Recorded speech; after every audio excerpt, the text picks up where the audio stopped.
I hope आप सब लोग बहुत अच्छे होंगे अपने अपने घरों में। तो ये वीडियो स्पेसिफिकली उन लोगों के लिए है, उन स्टूडेंट्स के लिए है जो CS, CS या CF या कोई दूसरा कोर्स परस्यू कर रहे हैं। और मैं आपको बता दूं कि किसी भी सक्सेस के पीछे बहुत सारे फैक्टर्स का हाथ होता है। उनमें से ही एक चीज की आज मैं बात करने वाला हूँ आप लोगों से, उसके बारे में डिस्कस करने वाला हूँ, जो कि मेरी हर एक जर्नी में, चाहे वो CA हो, CS हो, CFA हो, उनमें हर एक में मेरे साथ थी और मैंने उसका पूरा इस्तेमाल किया है। मैं आज आपको इंट्रोड्यूस कराऊंगा, उस चीज से बताऊंगा कि कैसे आप भी उस चीज का फायदा उठा सकते हैं और कैसे आपको उस चीज से हेल्प मिल सकती है।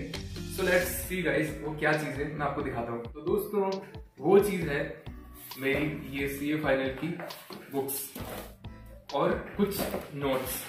तो आज मैं आपको इन्हीं के बारे में बताने वाला हूँ, क्योंकि जब मैं रिसेंटली अभी मुझसे किसी ने CA फाइनल के नोट्स मांगे थे, तो जब मैं ढूंढने उन्हें स्टोर रूम में गया तो मुझे अपने CA फाइनल के बहुत सारे नोट्स और बहुत सारी बुक्स मिली। तो मैंने उसमें ऑब्जर्व किया कि काफी सारी ऐसी चीजें मैंने नोटिस की जो मुझे लगा कि आपको काफी हेल्पफुल हो सकती है आपकी पढ़ाई में। तो मैंने सोचा क्यों ना मैं आपके साथ वो चीजें शेयर करूँ। तो बेसिकली वीडियो बनाने का यही पर्पज है कि आपको आपके स्टडीज में मदद हो। तो चलिए शुरू करते हैं। सबसे पहले मैं आपको बताता हूँ, ये मैंने चार्ट्स बनाए थे अकाउंटिंग स्टैंडर्ड्स के। अभी इन डेज आते हैं, तो अकाउंटिंग स्टैंडर्ड हमारे टाइम पे जो नवंबर 18 अटेम्प्ट था, उसमें अकाउंटिंग स्टैंडर्ड्स प्लस कार्व-आउट्स, कार्व-इन्स ये आते थे। तो बेसिकली अकाउंटिंग स्टैंडर्ड के मैंने चार्ट्स बनाए हैं, तो आप रेफर कर सकते हैं किस तरीके से आपको बनाना है। अगर आपको सही लगता है तो यू कैन यूज इट। तो AS10 का पूरा ये इनिशियल रिकॉग्नाइजेशन कैसे होता है, क्या मेजरमेंट एंड रिकॉग्नाइजेशन होता है अमाउंट का, ऐसा पूरा कनेक्टिविटी के साथ AS10 का पूरा चार्ट हो गया है, ठीक है। फिर वैसे मैंने AS11 का बनाया था और उसमें किस तरीके से रिकॉग्नाइजेशन होता है 3-4 पेज में मैंने पूरा बनाया था। तो एकदम कॉम्पैक्ट चीज़ हो गई, आप नोटिस कर सकते हैं यहाँ पे BMT मॉडल और कॉन्ट्रेक्चुअल राइट्स वगैरह, ये सब आप पढ़ेंगे। डिटेल में आपको नहीं ले जा रहा हूँ, जस्ट मेरे चार्ट्स आपको बता रहा हूँ। ये AS109 का चार्ट है, किस तरीके से रिकॉग्नाइजेशन होगा। फिर ये चार्ट मुझे काफ़ी हेल्पफुल लगा AS15 का, क्योंकि आप अगर अपनी किसी भी बुक में से AS15 को पढ़ने जाओगे या आप किसी भी टीचर के जो नोट्स हैं उनसे पढ़ने जाओगे तो आपको काफ़ी टाइम लगेगा। लाइक मैं आपको अगर आपको इसमें बताऊँ तो शॉर्ट टर्म एम्प्लॉय बेनिफिट का रिकॉग्नाइजेशन कैसे होगा, तो फर्स्ट ईयर में ये एंट्री होगी, सेकंड में ये होगी, फिर से अगर सैलरी पेबल है, bonus payable, short term compensation, absence, तो पूरा आप देख सकते हैं। सबसे पहले तो मैंने हर एक टॉपिक को 2-3 पॉइंट्स में डिवाइड किया है, उनको सब पॉइंट्स में डिवाइड किया है और फिर उसका रिकॉग्नाइजेशन पूरा स्टार्टिंग से एंड तक बताया। जैसे कि DBO है, डिफाइंड बेनिफिट ऑब्लिगेशन, तो उसमें फंडेड DBO हो सकता है या अनफंडेड, उसकी सारी एंट्रीज यहाँ पे मैंने लिख दी। तो जितने भी मैक्सिमम पॉसिबल एडजस्टमेंट है वो मैंने सारे यहाँ लिखे हैं और जो मुझे इंपॉर्टेंट लगा उसके लिए मैंने ये नोट्स यहाँ पे चिपकाए हैं, ठीक है। तो इससे आपका काफी टाइम बचेगा और एग्जाम में आप जब ये देखेंगे तो आपको अच्छे से ये पूरी चीज रिकॉल हो जाएगी और ये एंट्रीज भी आप जल्दी से रिवाइज कर पाएंगे, क्योंकि आप 10 क्वेश्चन कर लें और उन्हीं को बार बार एक जैसा, एग्जाम के एक दिन पहले की बात कर रहा हूँ, अगर आप 10 एक जैसे क्वेश्चन करेंगे उससे आपको तब फायदा नहीं होगा। बट आप सारे एडजस्टमेंट देखेंगे जो इंपॉर्टेंट है तो वो आप इस पे उतार सकते हैं और कनेक्टिविटी उसमें बना सकते हैं कि कैसे आपको कनेक्ट करके उनको पढ़ना है। तो ये आपको वहां मदद करेगा टाइम सेव करने में एग्जाम के एक दिन पहले। फिर इंडेक्स 23 का बोरोइंग कॉस्ट का चार्ट है। ऐसे ही पूरे मैंने, जैसे ये काफ़ी छोटा AS17 जो सेगमेंट रिपोर्टिंग का था, काफ़ी छोटा था, तो ये आप 5 मिनट में इसको रिवाइज कर सकते हैं इस चार्ट से। Business segment, geographical segment, 2 type के होते हैं सेगमेंट्स। फिर बिजनेस सेगमेंट्स के अंदर ये पॉइंट ध्यान रखने, secondary segments, primary segment 2 type के होते हैं। तो उसकी मैंने मेमोरी टेक्निक बनाई थी। जैसे प्राइमरी सेगमेंट के अंदर भी कॉम्प्रहेंसिव रिपोर्ट, आपको 7 पॉइंट कॉम्प्रहेंसिवली रिपोर्ट करने होते थे, तो मैंने बनाई थी, मैंने CA एल्डाइन ऐसे करके इसकी खुद से ये एक निमोनिक बनाया था। CA से आप पढ़ सकते हैं कैपिटल एक्सपेंसेस, A से असेट्स, L से लाइबिलिटीज, D से डेप्रिसिएशन, I से इंटरनल एक्सटर्नल रेवेन्यू और N से नॉन कैश एक्सपेंसेस और E से भी आप ये इंटरनल एक्सटर्नल, तो E से एक्सटर्नल रेवेन्यू। तो ये मैंने खुद से मेमोरी टेक्निक बनाई थी जिससे मैंने 7 पॉइंट को याद किया था। और क्योंकि FR मैंने एडलाइन प्रवीण शर्मा सर से पढ़ी, तो CA एडलाइन से मुझे याद आ गया कि प्राइमरी सेगमेंट्स, तो इस टाइप सब चीज़ों को कनेक्ट करके पढ़ सकते हैं। रिलेट पार्टी डिस्क्लोजर का, तो ऐसे ऐसे करके मैंने पूरे बनाए। अच्छा, इसमें से काफी इंपॉर्टेंट चार्ट मुझे ये लगा जो मैंने काफी अच्छे से प्रेजेंट किया हुआ है, ये वाला है वैल्यू एडेड स्टेटमेंट जो आप पढ़ते हैं FR के अंदर, तो उसका चार्ट है। तो आप देख सकते हैं पूरा, ये मैं आपको बताता हूँ। इसके अंदर EVA MVA पूरा कॉम्पैक्ट मैंने इसको बनाया है। तो एक चार्ट में सब कुछ कवर हो गया बेसिकली, वैल्यू एडेड स्टेटमेंट के बारे में भी, EVA MVA सबके बारे में, ठीक है। तो इस टाइप से आप, ये पूरी मेरी FR है बेसिकली। मैं अगर आपको बताऊं तो ये पूरी मेरी FR है, जो आपके पास कम से कम इसकी 15 से 20 किताबें होगी। रेफरेंस मटेरियल आपको मार्केट में बहुत मिलेगा, बट आपके नोट्स ये जो है, ये एग्जाम के एक दिन पहले आप पढ़ सकते हो, इतना मटेरियल और इतना ही हेल्पफुल होता है। तो इतना कॉम्पैक्ट आपको करना है अपना मटेरियल। अच्छा, ये तो सारा AS का हो गया। और थोड़ी जैसे इसमें मेरा अमालगमेशन और उसका भी था, कंसोलिडेशन का चार्ट था, वो भी काफी हेल्पफुल था। और कुछ टॉपिक्स इसके बाद भी बचे थे जो मैं डायरेक्टली बुक से पढ़ता था। उसके बाद हम आते हैं, मैं रैंडमली इन चीजों को उठा रहा हूँ, मुझे भी नहीं पता नेक्स्ट क्या आने वाला है। So let's see. उसके बाद GST का एक क्वेश्चन बैंक, मैंने इनसे काफी क्वेश्चन सॉल्व किए थे। तो इस टाइप का अगर आपको भी कोई क्वेश्चन बैंक मिलता है, मेरा ये राजकुमार सर का हेडलाइन का था, तो आप उनसे पढ़ सकते हैं। ये काफी क्वेश्चन बैंक उस टाइम GST नया नया आया था, तो काफी अमेंडमेंट्स भी उस टाइम आ रहे थे, तो मैंने ये क्वेश्चन बैंक रेफर किया था। फिर FTP के लिए जो FTP आता है वो 4 नंबर का एक क्वेश्चन आता है, आई गेस अभी भी वही होगा पैटर्न एग्जाम का। तो FTP के लिए मैंने खाली ये 6-7 पेज की एक समरी पढ़ी थी, तो ये आपको पता ही होगा। अच्छा, उसके बाद में ये तो सारा RTP वगैरह मैंने निकाल रखा था, ये कुछ हेल्पफुल नहीं होगा आई गेस आपको बताना। ये वही पास्ट क्वेश्चन GST के। अच्छा, ये काफी इंपॉर्टेंट चीज है जो मैं आपको बताने वाला हूँ। ये है इसका, किसका, इसका सब्जेक्ट दोस्तों। ये बेसिकली स्वप्निल पाटनी सर के समरी चार्ट से देख सकते हैं, मैंने इसमें कितना हाईलाइट किया है और कितने अलग एडिशनल इस पे मैंने पेजेस चिपकाए हुए हैं। ये खुल भी नहीं पा रहा है। और मैं आपको बता दूं कि इसका के लिए मैंने सिर्फ और सिर्फ ये पढ़ा है स्टार्टिंग से लेकर एंड तक। इसके अलावा मैंने कुछ भी नहीं पढ़ा है। और हार्डली अगर आप देखें तो ये आई गेस 70 पेजेस होंगे अराउंड, ये दोनों बुक्स में मिला के। तो इतना मैंने, इतनी तैयारी इसका की थी और मेरे 71 मार्क्स आया था आई गेस CA फाइनल में। तो देख सकते हैं मैंने किस तरीके से पढ़ाई की थी। और मेमोरी टेक्निक्स भी मैंने इस बुक में जो स्वप्निल पाटनी सर के लेक्चर्स मैंने किए थे उनमें से देख के इनको पढ़ा था। और इतना सारा ये आप देख सकते हैं किस तरीके से इसकी तैयारी की। जैसे मैं अगर आपको किसी मेमोरी टिक का एग्जांपल दूं तो यहाँ पे आप जब प्लेटफॉर्म एज अ सर्विस पढ़ते हैं तो जो क्लास में मेमोरी टेक्निक्स बनवाते थे वो तो मैं बनाता ही था, उसके अलावा भी एडिशनली जो मुझे लगता था कि यार मुझे जिसमें बन पा रहे हैं वो मैं बनाता था किसी भी पॉइंट को याद रखने के लिए। जैसे इसमें है web access, office access, build in scalability, collaborative platform. आपको दिख भी नहीं रहा होगा आई गेस, मैं इतना हाईलाइट इसको 3-3 बार हाईलाइट किया हुआ है। डाइवर्स क्लाइंट टूल्स तो मैंने बनाया ABCD ऑफलाइन वेब एक्सेस करता है, तो इस टाइप का एक मेमोरी टेक्निक बनाया। तो अब कुछ भी आपको जैसे याद रहे आप बना सकते हैं। तो ये मेरी इसका की समरी बुक जिससे मैंने पढ़ाई की थी। तो आप अपने मटेरियल को, कंफ्यूजन यही मैं आपको बताता हूँ कि आप अपने मटेरियल को जितना कम रखेंगे, और लेकिन कम का मतलब ये नहीं आप अपने कंटेंट को कम पढ़ें, कंटेंट इसी में आप सारा लेके आ जाइए। या तो एडिशनली ऐसे आप फ्लायर्स को या इस तरीके के नोट्स को साइड में चिपका सकते हैं, ठीक है। और इसी में साइड में आप लिख सकते हैं, देखिए मैंने कितना सारा कंटेंट अलग से भी लिखा हुआ है। अगर आप यहाँ पे जूम करके बता पाए तो यहाँ पे मैंने अलग से भी बहुत सारी चीजें आसपास लिखी हुई है ये यहाँ पे। तो मैं इसी को पूरा कॉम्प्रहेंसिव बना लिया था इन्हीं नोट्स को, ताकि ये मेरी इसका पूरी इसमें कवर हो गई, कुछ छूटा भी नहीं और शॉर्ट जो मैं एक दिन पहले पढ़ सकता हूँ एग्जाम के। अच्छा दोस्तों, अब मैं आता हूँ ऑडिट पे, कंपनी लॉ वगैरह पे।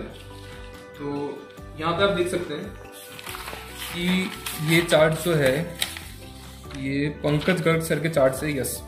तो इसमें मैंने क्या किया था, क्योंकि ये कॉमन पोर्शन है, ये आपका ऑडिट में भी आता है और कंपनी लॉ में भी आता है, तो मैंने ये जो चार्ट्स है इसका प्रिंट करवाया था, मुझे PDF में आया था, वहीं से इंस्टीट्यूट से मिला था। सो पंकज गर्ग सर के जो चार्ट्स है ये मुझे ऑडिट में भी मदद करे और लॉ में भी मदद करे। तो आप ये ऐसे चार्ट ढूंढिए जो आपको दोनों सब्जेक्ट्स में कॉमन एरिया को अच्छे से कवर करने में मदद करता है। तो ऐसा मत करना कभी भी कि इन्हीं जो कॉमन पोर्शन है उसको आप अलग अलग जगह से पढ़ रहे हैं, आप उन्हें एक ही जगह से पढ़िए। तो देखिए कितना अच्छे से ये, मतलब एक ही पेज में मेरा 123 सब सेक्शन के साथ कवर हो गया, 124, 125 और सब सेक्शंस के साथ कवर हो गया। रूल्स भी इसमें दिए हुए हैं। तो इस टाइप के चार्ट्स आप ढूंढिए और उनसे आप अपना कोर्स कवर करिए। तो ये कॉमन पोर्शन भी मेरा डबल मेहनत नहीं हुई, टाइम काफी सेव हो गया। तो जब आपको 4 या 5 महीने मिलते हैं आर्टिकलशिप के बाद एग्जाम की प्रिपरेशन के लिए, तो ये कट डाउन करना मटेरियल को और इम्पोर्टेंट चीजों को छांटना बहुत जरूरी होता है। अब मैं आपको दिखाता हूँ कि ऑडिट के अंदर जो बहुत ही खतरनाक पोर्शन आता है स्टैंडर्ड्स ऑन ऑडिटिंग, तो वो मैंने कैसे कंप्लीट किया। तो वो भी मैंने पंकज गर्ग सर के चार्ट्स ये देखे थे स्टैंडर्ड्स ऑन ऑडिटिंग के। तो उसमें से एक पेज पे उनका एक पूरा चार्ट आ जाता था, ये वाला देखो, जैसे इस पे SRE 2400 आ रहा है, engagement to review historical financial statement. तो ये पूरा एक ही पेज पे सब कुछ कवर हो जाता है। जैसे यहाँ पे जूम करके आप बताएं तो एक्सेप्टेंस कंसिडरेशन क्या है, procedural to be perform, procedure to be perform या प्रैक्टिशनर्स रिपोर्ट। तो ये सिर्फ एक चार्ट है 2400 का, वैसे 2410 का। तो ऐसे आपके जो भी कोचिंग के चार्ट्स है या फिर आप खुद से बना लीजिए अगर आपके पास नहीं है। और फिर मैं क्या करता था, 5-6 चार्ट्स क्लब कर दिए। जैसे मैंने ये 2400 से लेकर 4410 तक लिया है और आगे ऐसा नोट चिपका है जिसमें मैंने 2400 से, इसमें क्या है बेसिकली उसकी पूरी समरी चिपका दी है। 2400 में एंगेजमेंट्स टू रिव्यू HFS यानी हिस्टोरिकल फाइनेंशियल स्टेटमेंट्स, 2410 में ये है, दोनों एक सीरीज का पार्ट है तो इसको अलग किया। फिर SAE चालू हो गए, तो ये यहाँ पे 3000 से लेके 3420 तक, SRS चालू हो गए 4000 से लेके 4999 तक होते। तो बेसिकली इसमें दो ही थे, 4400 और 4410। तो यहाँ पे ऐसे, और इसमें भी मेमोरी टेक्निक्स का यूज किया है। जैसे factors affecting acceptance of the review of HFS, तो इसमें REDIL ये मैंने मेमोरी टेक्निक बनाया था इस टाइप से। तो अब मैं आपको दिखाता हूँ कि मैंने सेक्शंस नंबर, अच्छा अमेंडमेंट्स वगैरह मैं कैसे कवर करता था। तो ये अमेंडमेंट के जो भी यूट्यूब पे वीडियोस डालते हैं कोई भी फैकल्टी, मान लो जैसे सिद्धार्थ अग्रवाल सर ने डाले थे, लॉ के अंदर बहुत सारे अमेंडमेंट्स आ रहे थे, तो वो मैंने अमेंडमेंट से प्रिंट निकलवा लिए थे, उन्होंने PDF अटैच की थी और उससे पढ़ा था। तो बेसिकली सब यही करते हैं ऐसे कारो वगैरह। और ये अच्छा, ये है डायरेक्टर चैप्टर। तो डायरेक्टर चैप्टर में अगर मैं आऊँ तो ये स्वप्निल पाटिल सर के चार्ट्स है, compromise arrangement and amalgamation section 230 232। तो जो मुझे लगा कि बुक्स में से पढ़ना चाहिए वो मैंने बुक्स में से पढ़ा। आपको एक जगह स्टिक होकर नहीं रहना है, जो मुझे लगा बुक्स में से पढ़ना बुक्स में से पढ़ा, जो मुझे लगा कि क्लास के जो नोट्स लिखा है उससे पढ़ना उससे पढ़ा, और जो मुझे डिफिकल्ट चीजें लगी मैंने ट्राई किया उसके समरी नोट्स बना दूं या चार्ट्स बना दूं, मैंने उनसे पढ़ा। और मुझे ये ठीक लगा कि स्वप्निल सर के चार्ट्स या XYZ फैकल्टी के चार्ट्स अच्छे हैं तो मैंने उनसे पढ़ा। तो आपको एक चीज स्टिक करके नहीं रखनी है कि आपको इसलिए पढ़ना है, जो आपको ठीक लगता है उससे आप पढ़ो। बेसिकली सारा कोर्स कवर करना है और शॉर्ट में सारी चीजें कवर करनी है, ये आपका ऑब्जेक्टिव रहना चाहिए डे 1 से। तो मैंने वही पकड़ के पूरा कोर्स कंप्लीट किया था। ठीक है, ऑडिट में भी और लॉ में भी मैंने बहुत सारे नोट्स बनाए इस टाइप के। ये तो मेरे आई थिंक आधे नोट्स भी मैंने नीचे लेके आया यानी स्टोर रूम से।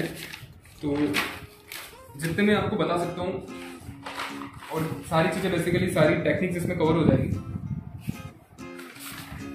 अच्छा, जैसे ये CS की जब मैं तैयारी कर रहा था तो जब मैं CS की पढ़ाई कर रहा था तो CS एग्जीक्यूटिव या प्रोफेशनल में, किसी में तो एक में प्रोफेशनल प्रोग्राम, यस, तो उसमें मुझे ये कंटेंट अच्छा लगा तो मैंने लॉ के लिए और ऑडिट के लिए ये वहाँ से हटा लिया। तो CS के लिए भी काम हो गया और CA के लिए भी काम हो गया। तो इस टाइप से आप कोर्स को रिलेट करके भी पढ़ सकते हैं। बोर्ड मीटिंग तो मतलब कि कंपनी लो तो होगा वही, चाहे आप CS में पढ़े या CA में पढ़े। तो मैंने वहाँ से कंटेंट अच्छा लगा तो वो भी मैंने CA के अंदर पढ़ा है। तो आप देख सकते हैं बोर्ड मीटिंग के जो सेक्शन है कुछ, तो वो मैंने यहाँ से CS के अंदर से पढ़े थे, इसके स्कैनर्स में साइड में आई स्कैनर्स में से पढ़े थे। ठीक है, फिर अच्छा एक और बहुत ही अच्छी चीज मैं आपको बताता हूँ। अब क्या हुआ था कि अलाइड लॉ मुझे पढ़ना था, टाइम बहुत ही कम बचा था और मुझे कोर्स भी सारा कवर करना था, कुछ कट डाउन नहीं करना था। तो मैं यूट्यूब पे जब सर्च कर रहा था कि रिविजन लेक्चर मुझे कहीं से मिल जाए अलाइड लॉ के, तो मुझे अभिषेक बंसल सर के वहाँ से रिविजन लेक्चर मिले और उनके चार्ट्स अटैच थे वहाँ पे। तो ये वहाँ पे रिटर्न नोट्स अटैच थे, तो मैंने उनका प्रिंट निकाला और इनके साथ लेक्चर्स को देखा। तो बेसिकली ये हैंड रिटन नोट्स मैंने पढ़ा और साथ में उनकी वीडियोस देखी थी। तो इस हिसाब से मैंने ये 4 नंबर के आते हैं अलाइड लॉ में। तो prevention of money laundering act यहाँ पे दिखाइए, prevention of money laundering act, banking regulation act, यहाँ पे हो गया कंपटीशन एक्ट। ये 4 नंबर का पोर्शन है और अलाइड लॉ मेरा पूरा इन्हीं तरीके के चार्ट्स में कवर हो गया था, मतलब कि ये रिटर्न नोट्स में। तो आई मीन ये भी इसी के बैंक ऑडिट वगैरह ऑडिट का पोर्शन है वो भी डाला हुआ था। सर मेरा एक क्वेश्चन,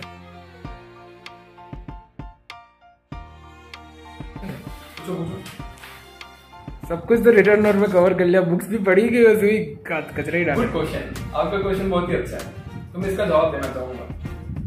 तो बेसिकली जो मैं स्टोर रूम में ढूंढ रहा था तो बुक्स भी थी, बट मैंने कहा कि बुक्स तो सभी के पास होती ही है, तो मैं ऐसा बताता हूँ जो सबके पास नहीं है, तो उसके लिए मैं सिर्फ वहां से चार्ट ही लेके आया। अरे भाई भाई भाई मिला आपको आपका आंसर? भाई भाई थैंक यू। नवंबर 17 की आर्टिकल।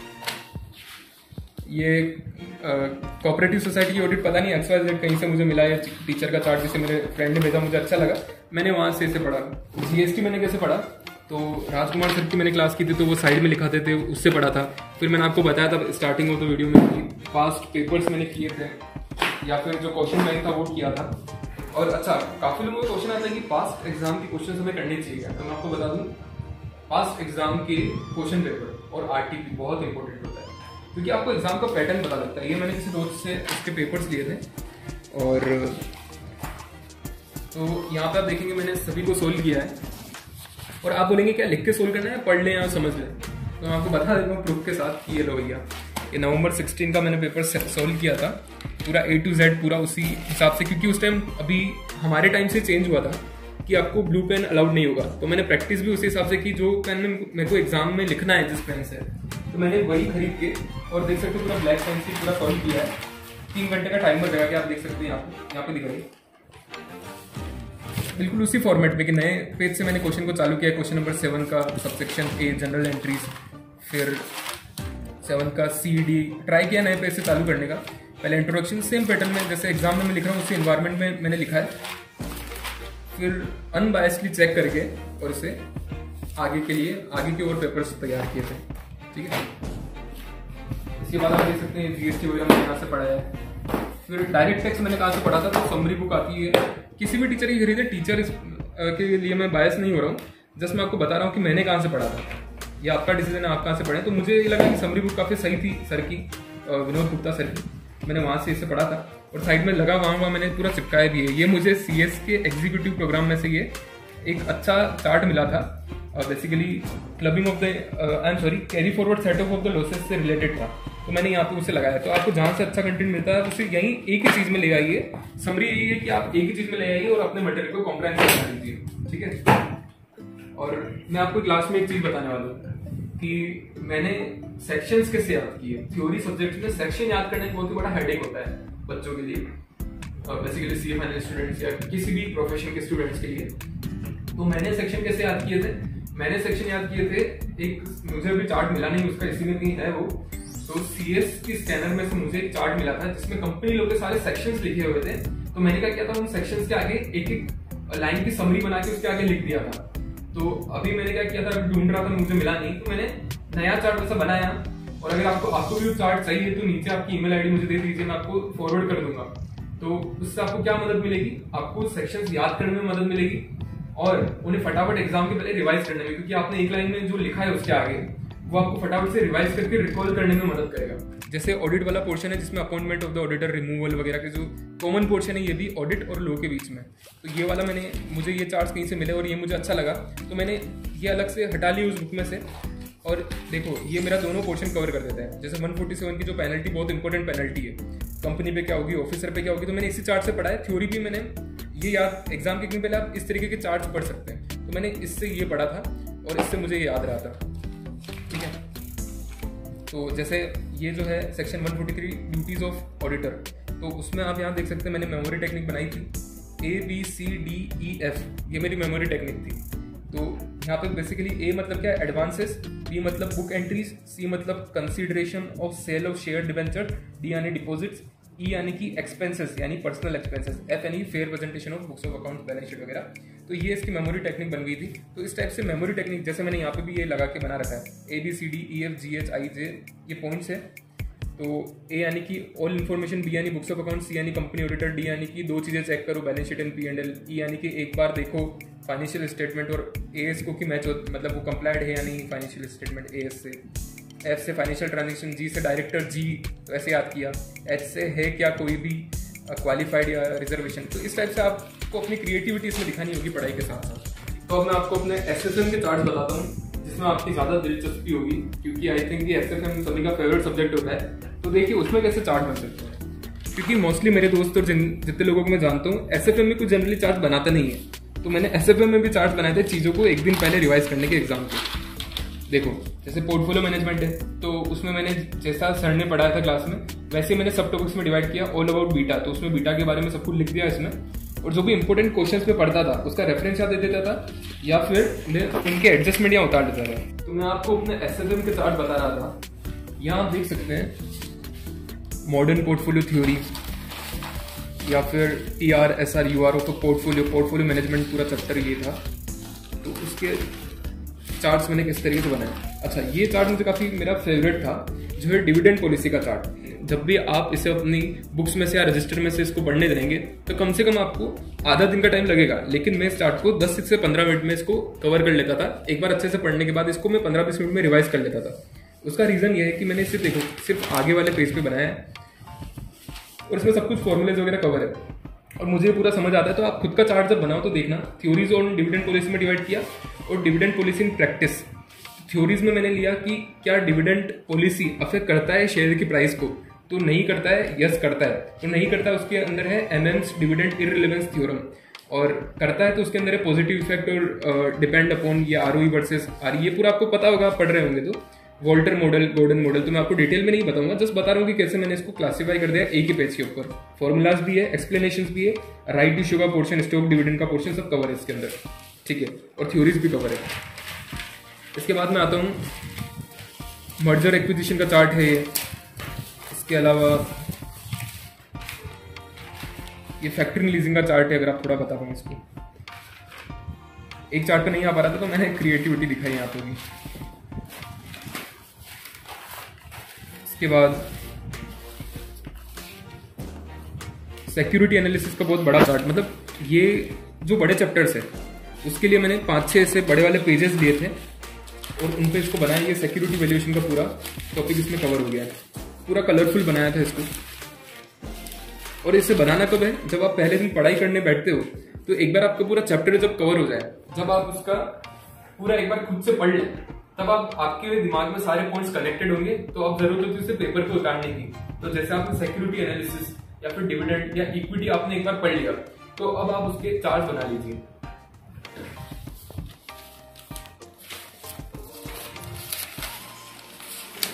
ठीक है, ये मेरा डेरिवेटिव चैप्टर का चार्ट, जो आप में से काफी लोगों का फेवरेट टॉपिक होगा।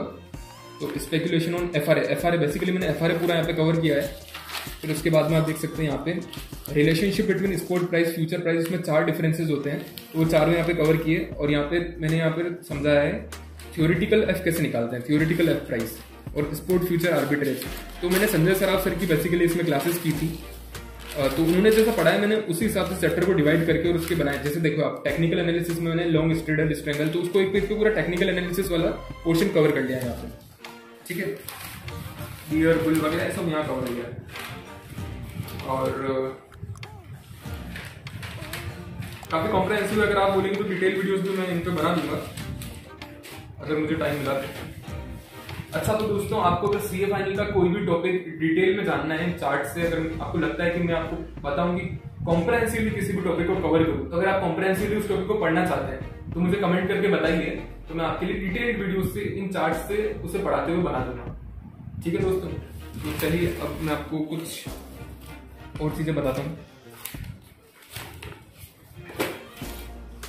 ये तो खाली पेजेस है। अच्छा, तो मैं आपको एक और अच्छी चीज बताता हूँ, ये है मेरी सीए फाइनल की कॉस्टिंग का रजिस्टर। तो देखो, जैसे अब मेरे को क्या लगता था कि एग्जाम के पहले मेरे को जैसे क्या क्या पढ़ना है, मैं फर्स्ट डे से यही प्लान करता था। तो जैसे मैं घर पे पढ़ने बैठ रहा हूँ, तो ये है स्टैंडर्ड कॉस्टिंग चैप्टर, आप देख सकते हैं यहाँ पे स्टैंडर्ड कॉस्टिंग चैप्टर। तो इसकी यूनिट वाइज तो मैं एक बार तो पूरा पढ़ूंगा, सारे क्वेश्चन सॉल्व करूंगा, लेकिन मुझे लगता है कि यार ये सब तो बेसिक लेवल के अंडरस्टैंडिंग वाले क्वेश्चन थे। तो मैं क्या करूंगा, सीधा एक फ्लायर लगाऊंगा वहां पे जहां पे अच्छे क्वेश्चन स्टार्ट हो रहे हैं। तो जब मैं क्या करूंगा, जब रिवीजन करूंगा तो मैं रजिस्टर को सीधा यहीं से खोलूंगा और उस पोर्शन पे आ जाऊंगा जहां पे मुझे लगता है कि बेसिक से आगे चीजें चालू हो गई, ठीक है। और फिर मैं क्या करता था, जब मेरे को लगता था कि कोई कॉन्सेप्ट बताया हुआ है, जैसे मान लो एक चैप्टर में 10 तरीके के कॉन्सेप्ट है, तो मैं हर एक कॉन्सेप्ट को यहाँ पे आप देख सकते हैं इस चिट्ठी पे यहाँ पे लिख देता था। कि जैसे आप यहाँ पे दिखा सकते हैं कि लेबर वेरिएंस मैंने यहाँ पे लिखा हुआ है, तो क्योंकि यहाँ पे लेबर वेरिएंस का चार्ट होगा, ये देख सकते हैं आप, लेबर वेरिएंस का चार्ट यहाँ पर है। तो labour rate variance, labour efficiency, तो मैं स्टैंडर्ड कॉस्टिंग कवर्ड है जैसा आपने देखा। तो अब मैं क्या करूंगा, जैसे यहाँ पे लेबर वेरिएंस है तो मैंने सीधा यहाँ से खोला तो लेबर वेरिएंस का चार्ट आ गया। अब मेरे को निकालना है सेल्स वेरिएंस का चार्ट। तो एग्जाम के एक दिन पहले आपको अचानक से मान लो 5 मिनट पहले याद आता है कि यार सेल्स वेरिएंस का मुझे चार्ट देखना है, ठीक है। तो यहाँ से आप सीधा खोलिए, सेल्स वेरिएंस का आपको चार्ट आ जाएगा। यहाँ से आपको देखना है कि single plan versus partial plan की क्या डिफरेंसेस है दोनों में। तो आप इस तरीके से आपका लास्ट रिवीजन काफी हेल्पफुल हो सकता है। कॉपी आपको कवर करनी है, रजिस्टर आपको कवर करना है, तो रजिस्टर इस तरीके से आप अच्छे से कवर कर सकते हैं। तो रजिस्टर में आप चीजों को कैसे आइडेंटिफाई करेंगे, तो उसके लिए आप फ्लायर्स का इस तरीके के जो नोट्स आते हैं, स्टिकी नोट्स, उनका इस्तेमाल आप कर सकते हैं। तो ये आखिरी चीज थी। तो आई होप ये वीडियो आपको पसंद आई होगी। शायद वीडियो थोड़ा लंबा हो गया है, लेकिन इसे आप देखेंगे तो आपको ये पता लगेगा कि किस तरीके से आपको प्रिपरेशन करनी है। तो अगर मैं आपको इसका कंक्लूजन दूं, तो कंक्लूजन यही है कि आपको समरी बनानी है। कितनी समरी बनानी है? इतनी समरी बनानी है कि एग्जाम के एक दिन पहले आप उस चीज को रिवाइज कर पाए। और समरी कैसी बनानी है? क्या एक सोर्स से बनानी है? नहीं, मल्टीपल सोर्स है। जहां से आपको जो चीज अच्छी लगे उसमें ऐड कर दीजिए और उस तरीके से आपको समरी बनानी है। और कॉम्पैक्ट समरी जब आपके पास हर सब्जेक्ट की हो जाए तो उसमें चीजें ऐड करते रहिए और ध्यान रखिए कि ज्यादा लंबी ना हो समरी। तो यही इस वीडियो की समरी थी कि आपको समरी बनानी है और हर एक चीज को कॉम्प्रिहेंसिवली कवर भी करना है। Thank you very much. अगर आपको वीडियो पसंद आया है या आप चाहते हैं कि इन चार्ट में से मैं कुछ भी आपके साथ डिटेल में शेयर करूँ तो कमेंट करके मुझे बताइए। Thank you guys and all the best for your preparations. Thank you very much.